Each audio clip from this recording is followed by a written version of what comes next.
All right. Thank you guys again for tuning into another blog post of Unveiling the Spirit, where I like to unveil me, Sage the Coach, also known as Stephanie K, likes to unveil spiritual truths behind contemporary topics, everyday issues, and personal struggles.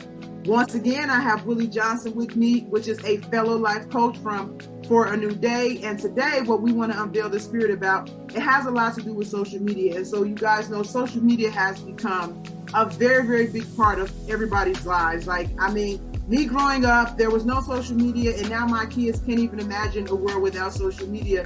And so it has, really become integral in what we buy, what we see, and everything like that.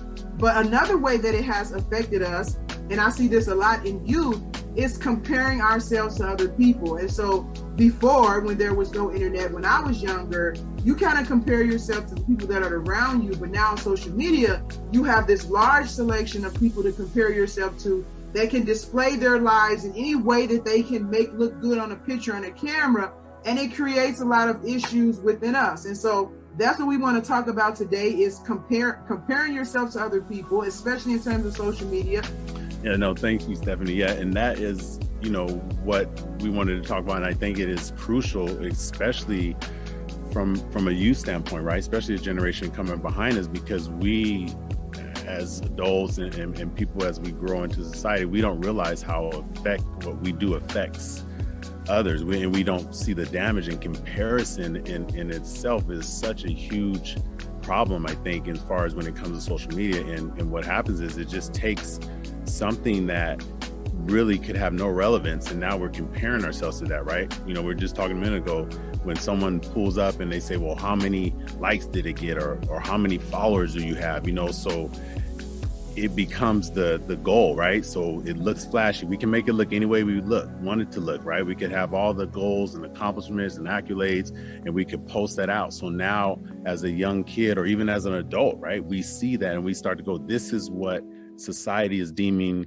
how we should look. This is what society is deeming how we should act, what we should have, right? What is considered successful, what is considered great. So all these things. Beautiful for women, what's considered beauty. Yeah, everything, right? And so it becomes damaging. And what we must realize is understand is that is a huge distraction. In other words, you and me and everyone, we were all made differently for a reason. And if we set out in comparison, we will never find out what that reason and what that purpose is, right? God gave each and every one of us unique abilities, unique gifts, and that comparison, which we should be striving for, is only with ourselves, right? Now, at the end of the day, you should be seeing what God gave you to do, and comparison should be to be better than you was yesterday. So we tend to become divided when we do that, right? So now, instead of me working with you, I'm comparing myself to you. And if you start to go further ahead than me, now guess what? That comparison turns to jealousy, turns to envy, turns to all these other things. Pride comes in. To murder and Cain and Abel. It can turn. Right. I mean, yeah. So you look, we think it's lightly, but it's serious, and we glorify that comparison. We glorify that person that seems to be deemed, here's what you need to have. But when you could turn off that distraction and just stay focused on who you are, and you understand your potential, what God gave you to do, and you align that purpose, you won't be worried about all that, because you'll be great in what you're doing. And that's having an impact on other people. That's not being selfish and say, looking at me. Exactly. So we got to be real careful with comparison, because it's getting worse in actuality. Yeah, and I definitely think social media has helped that to become worse. I think recently there was whistleblower from Facebook that was saying Instagram is really bad for young girls, and then they're trying to create an Instagram account for kids under 12, and they're like, what are you doing? Like, this is not going to be helpful for them. And so we can talk about kids, which is a good point, because their brains are still developing, but adults even do this too. People as old as we are and older than who we are still get caught up in like what they're seeing and comparing themselves to other people. And comparing yourself to other people is like, God created you for a certain purpose.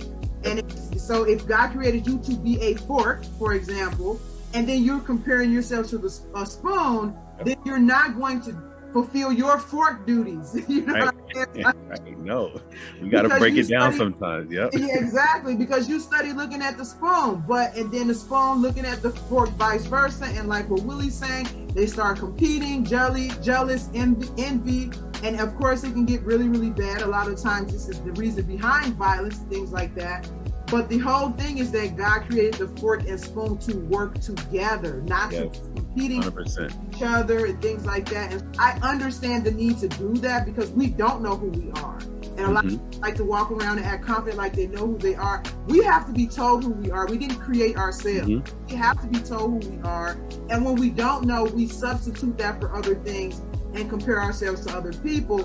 But that's the wrong way to find out who you are. The only person, the only being who knows you, who you are in entirety is God. So you have to go to God to find out who you are and not look at other people. So that's it, you guys, for another blog post of Unveiling the Spirit. And again, tune in next week when we come back to you with another one. Have a good day. Thank you.